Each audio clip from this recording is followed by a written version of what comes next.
ビッグカメラの 15% 引きというのは、指定の商品を買わなきゃダメだと。無料配達即日というのは、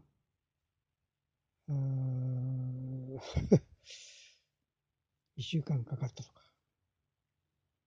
今株価暴騰してますけども、あれは優待バルブだと。5000円、11万で5000円ぐらいだと。問題ないんですかね。